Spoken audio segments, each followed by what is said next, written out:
Deer students, আমি Arifin Roni from Scholars Study Abroad. আর কথা বলবো আজ জর্জিয়ার নতুন আরও একটি ইনস্টিটিউশন নিয়ে, যেটার অ্যাপ্লিকেশন শুরু হবে আপনার নেক্সট উইক থেকে, ডিসেম্বরের 20 তারিখ থেকেই। এখন এখানে একটা কনফিউশন আসবে যে সেপ্টেম্বর নাকি কোন ইনটেকের জন্য ইউজুয়ালি এই অ্যাপ্লিকেশনটা শুরু হবে। এটা স্প্রিং 2026 ইনটেকের জন্য। এখন এটি যদি স্প্রিংয়ের জন্য হয়ে থাকে তাহলে ইন মিন টাইম আমরা প্রসেসগুলো শেষ করতে পারবো কি না।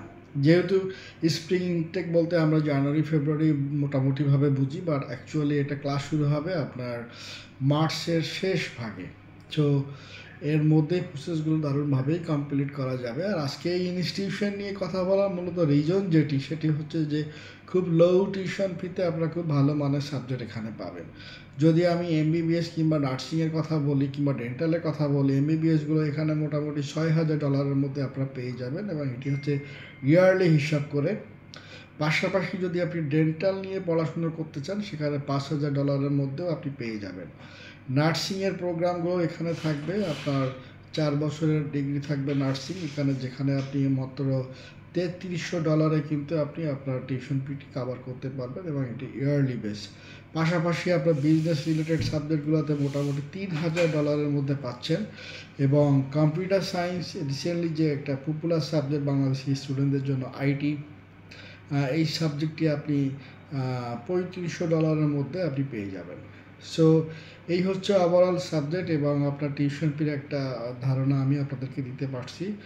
আর রিকোয়ারমেন্ট ক্ষেত্রে অ্যাডমিশন যে রিকোয়ারমেন্ট, সেখানে আপনার আইএলটিএস লাগছে না, বাট আপনার ইংলিশ স্পিকিং লেভেল অবশ্যই ভালো হতে হবে। যদি আপনার B2 লেভেল কোনো সার্টিফিকেট না থেকে থাকে তাহলে অবশ্যই আপনাকে যাওয়ার সময় পেপার বেস আইএলটিএস সার্টিফিকেট নিয়ে যেতে হবে। অন্যথায় আপনাদেরকে হয়তো এক্সট্রা কিছু ক্লাস করতে হতে পারে আপনাদের ল্যাঙ্গুয়েজ প্রফিসিয়েন্সিটি বাড়ানোর জন্য, এবং এটি ইউনিভার্সিটি থেকেই অ্যারেঞ্জ করবে।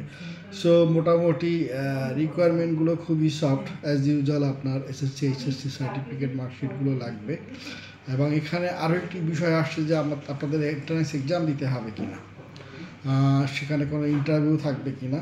আসলে এটি নয়, আপনাদেরকে একটা মোটিভেশনাল ভিডিও প্রেজেন্ট করতে হবে। মানে ইন্টারভিউতে যে সকল কোশ্চেনগুলো হয়ে থাকে কিংবা এসওপিতে যে কথাগুলো আমরা মোটামুটিভাবে লিখি, তার একটা ছোট্ট সারসংক্ষেপ আপনাদেরকেই বলতে হবে আপনাদের ক্যামেরার সামনে এসে। সো এই রেকর্ড ভিডিও উইথ আদার্স ডকুমেন্টগুলোর সাথে করে আমরা অ্যাপ্লিকেশন পার্টটি কমপ্লিট করতে পারবো। আর এর পাশাপাশি আরও একটি ইম্পর্ট্যান্ট কোশ্চেন, যেটি হচ্ছে যে ইকুইর পেমেন্ট কত এখানে। আসলে ইকুইটা ডিপেন্ড করে ইনস্টিটিউশন অনুযায়ী। এখানে যেমন এনারা নিচ্ছেন $250।